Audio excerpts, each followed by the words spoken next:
अस्सलाम वालेकुम दोस्तों, वेलकम टू माय चैनल। मैं हूं आपका दोस्त और होस्ट चौधरी शफीक। दोस्तों, पाकिस्तान की राजनीति में इन दिनों एक भूचाल बरपा है। वज़ीर आज़म इमरान खान के खिलाफ कौमी असम्बली के 86 अरकान 86 अरकान ने इस दस्तावेज़ पर दस्तखत किए हैं जिसमें कहा गया है कि हमें इमरान खान पर एतमाद नहीं। इस तहरीक के जमा होते ही पाकिस्तान में राजनीति का मैदान सज गया है। मैं आज टीवी के तमाम तज्ज़ियाकारों को ये बात कहने में कोई झिझक महसूस नहीं करता हूँ कि ये तहरीक अदम एतमाद नाकाम हो जाएगी। उसकी बड़ी वजह यह है कि 20 साल न्यूज़ रूम में काम करते करते कम से कम हमें भी इस बात का तजर्बा हो चुका है कि आगे क्या होने वाला है। लेकिन इससे पहले कि मैं तहरीक अदम एतमाद की नाकामी और उसके जो भी फेलियर है उसके मतलब बात करूं, मैं आपसे एक छोटा सा वाक़या बयान करना चाहूँगा। हिटलर एक मरतबा ऐवान में अपने साथ मुर्गा लेकर आया और सबके सामने उसके पर नोचने लगा। मुर्गा दर्द से बिलबिलाता रहा, मगर हिटलर ने एक एक करके उसके सारे पर नोच डाले। फिर हिटलर ने जेब से अनाज के कुछ दाने निकालकर मुर्गे की तरफ फेंके और धीरे धीरे हिटलर आगे की तरफ चलने लगा। यह मंज़र सारी उनकी जो कैबिनेट है, जो उनके ऐवान था हिटलर का, उसके अरकान वो बखूबी देख रहे थे और हैरान हो रहे थे। मुर्गा भी दाना चुगते चुगते हिटलर के पीछे पीछे चलने लगा। हिटलर दाना फेंकता रहा, मुर्गा दाना खाता रहा। आखिर वो मुर्गा हिटलर के पैरों के पास आके खड़ा हो गया। तब हिटलर ने स्पीकर की तरफ देखकर एक तारीख़ी जुमला कहा कि जमहूरी मुल्कों में अवाम इस मुर्गे की तरह होते हैं। उनके लीडर अवाम का सब कुछ लूट कर पहले उन्हें अपाहज कर देते हैं और बाद में उन्हें थोड़ी सी खुराक देकर उनके मसीहा बन जाते हैं। 100-200 राजनीति का ये हाल है लीडर्स का। लेकिन इससे पहले कि मैं तहरीक अदम एतमाद की नाकामी की तरफ आऊँ, मैं आपको उसकी इस तहरीक अदम एतमाद को पेश करने की ज़रूरत क्यों महसूस हुई, उसकी रीज़न्स, उसके महरक़ात आपको बताना चाहता हूँ कि इसके सबसे बड़ा महरक़ है महंगाई। आप जानते हैं कि महंगाई ने आम आदमी की कमर तोड़ के रख दी है। सरकारी नौकरी करने वाला तो इस हुकूमत से खुश है और बड़े बड़े बिलीनियर और सनतकार, टेक्सटाइल मिलों के मालिक, शुगर मिलों के मालिक, आटा मिलों के मालिक, घी मिलों के मालिक इस हुकूमत से बहुत खुश हैं। मगर आम आदमी की कुव्वत ख़रीद बहुत ज़्यादा कम हो गई है और वह बेचारा इस महंगाई में पिस के रह गया है। मैं आपको थोड़ी सी डिटेल देना चाहूँगा, मैं ज़्यादा लंबी बात नहीं करूँगा। पाकिस्तान का टोटल कर्ज़ा जो था नवाज़ शरीफ दौर में 25,000 अरब था, मगर आज ये कर्ज़ा 51,000 अरब है, 51,000 अरब। अच्छा, मैं नवाज़ शरीफ दौर की बात कर रहा हूँ। नवाज़ शरीफ दौर में बिजली का यूनिट 7 रुपये का था। आप अंदाज़ा लगा लें, आपके घरों में बिजली के बिल आते हैं, उस पर अब आपके एक 1 यूनिट यानी 1 यूनिट का रेट जो है 27 रुपये है, 27 रुपीज़। उस दौर में, नवाज़ शरीफ दौर में डॉलर 105 रुपये का था, मगर आज डॉलर की कीमत 175 है। और आपको पता है कि जो हमने कर्ज़े लिए होते हैं हमारी गवर्नमेंट ने, वो डॉलरों में अदा करने पड़ते हैं। तो इस हिसाब से आप समझ लें कि गैर मुल्की हुकूमतें जो हमें कर्ज़े देती हैं उनका बोझ हमारे ऊपर कितना ज़्यादा चढ़ता है, आप बखूबी अंदाज़ा लगा सकती हैं इस बात से कि हमें वो कर्ज़े डॉलरों में अदा करने होते हैं, ना कि रुपये में। और इस वजह से अच्छा, आटा 700 रुपये का थैला था जो आज 1550 रुपये का हो चुका है। पेट्रोल 65 से 70 के दरमियान था नवाज़ शरीफ के दौर में। आज आप बखूबी जानते हैं कि 150 रुपये लीटर बिक रहा है।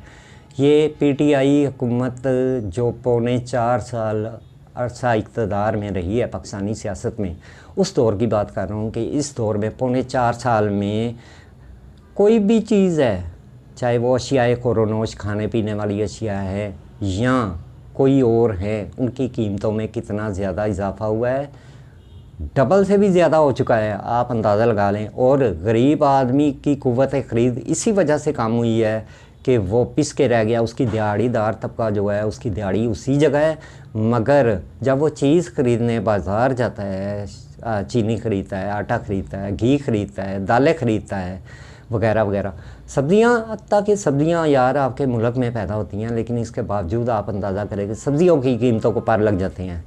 ये पाकिस्तान है, ये है नया पाकिस्तान। सीमेंट की बोरी नवाज शरीफ के दौर में 450 रुपये की थी, जो आज 700 रुपये की हो चुकी है। फिर भी कहते हैं कि ये है नया पाकिस्तान। क्या बात है। घी 120 रुपये किलो था नवाज शरीफ के दौर में, आज आप अंदाज़ा लगा ले 550 रुपये किलो हो चुका है। 450, फिर 500, फिर 550 तक गया।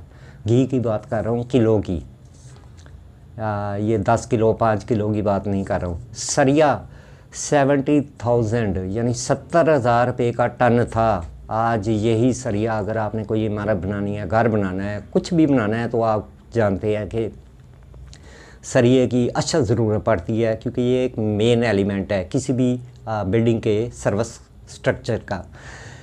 आज सरिया 1,75,000 रुपये का टन हो चुका है। चीनी नवाज शरीफ के दौर में 55 से 60 रुपये किलो थी, मगर आज 100 से ऊपर है। और एक दौर ऐसा भी आया इसी हुकूमत के दौर में, मैंने 140 रुपये किलो चीनी ख़रीदी, और ये ऑन रिकॉर्ड है मेरे पास, उसका सबूत भी है। तो ये पीटीआई गवर्नमेंट की मैं बात कर रहा हूँ। और इसी रीज़न की वजह से आप जानते हैं कि तहरीक अदम एतमाद अपोजिशन को पेश करना पड़ी। अद्वियात की कीमतों की तो आप बात ही छोड़ देना कि मेडिसिन जो है गरीब आदमी की पहुँच से बहुत ज़्यादा दूर हो चुकी है।